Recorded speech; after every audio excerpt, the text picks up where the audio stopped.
دا څه کوم هغې ځینه په لاسګاډي کې راوړې دلته دا لاسګاډی راته ښکاري چې ولاړ دی دا لاسګاډی دی هغې ځینه په 2 کسانو راباره دي کې راوړو اوس ورته ګوره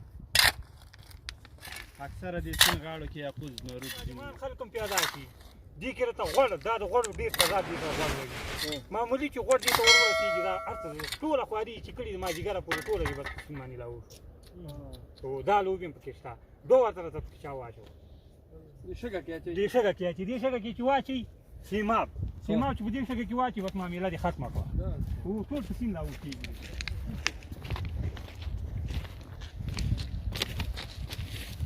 اوس دې دام ته رالو ښه هغې نه ما لابار که اوس دام ته غوږ ونیسه دا یې دام دی لاندې ورته دام خور دی لکه هغه مۍ ته وي چې دام خور کړي دغسې ته ګوره ورته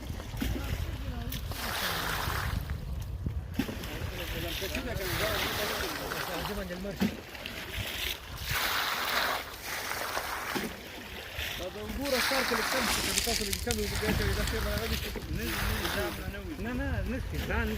دی که ځان ستا نصیب پکې نه خلي ستا مرزا الله سره بې نصیبه خواړه نشته چې هر څومره خیزونه وي خپل قسمت به در رسېږي او دغه به د نورو خلکو دا دی خو دا د نورو خلکو نن خو د جمعې ورځ ده که نه په علي په ورځ چې دلته راشي داسې اول جوړي خلک ټول ګوشي دي دا ټول به لاچکور دی لاچکور ډېر غریب خلک اوبو نه ډکي که نه دا په دې طرح کې ماني بیا وګوره ورته دغسې کوو خبرې ته دې فکر شته د الله په امر سره دا به دا اوبو باندې وال کېږي بیا یې نه پرېږدي دا بیا دې ته ورلېږي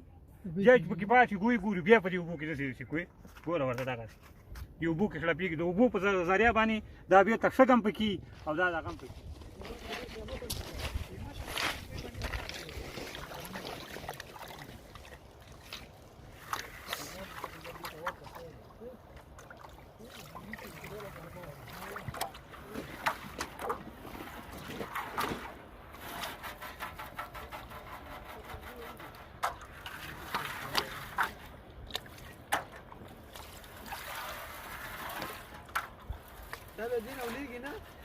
نه دا دل دی کنده کې سارېږي دا دی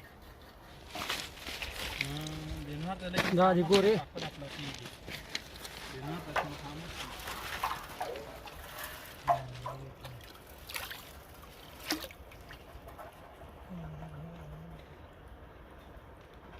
دا دی ګورې ښکاري دله ګوره چې لاړه شګې منځ نه منګه چې دا کوي ښکاري څه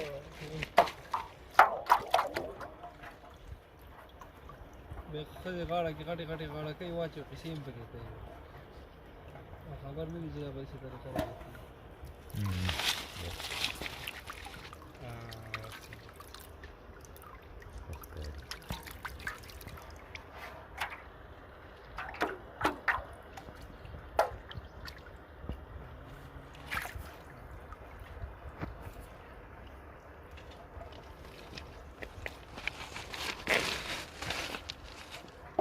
ګور دغه دی وسار ته ځان نه اوري سخت معده دي بیخي ښکاري نه سم ګوره شګې له ځان ورسوم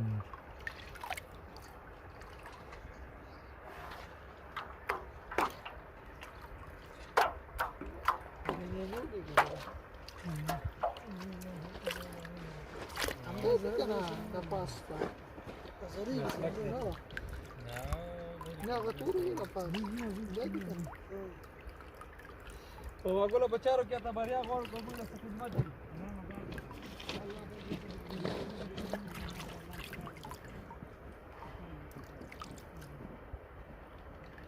کار یاله ماما اوس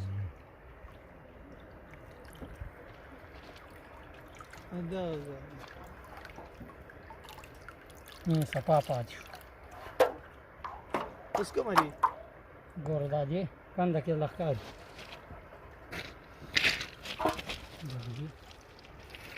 اوس دې وکاته دا دی دا اوس باندې کې ته وروره دا ته بیخي ځینه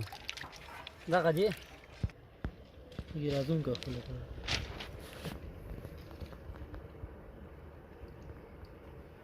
شه پیدا کړي دي بس هغه دی ورو جانې نن سهار راایسته راغلي د جمعې له خلکو چوټي کړي خو موږ غریبۍ راغستي یو یو دغه پیدا کړي دي پکې نن دا ګوره دغه دی ګوره دا ښکاري درته دا واړه واړه زره زره دا لاندې ښکاري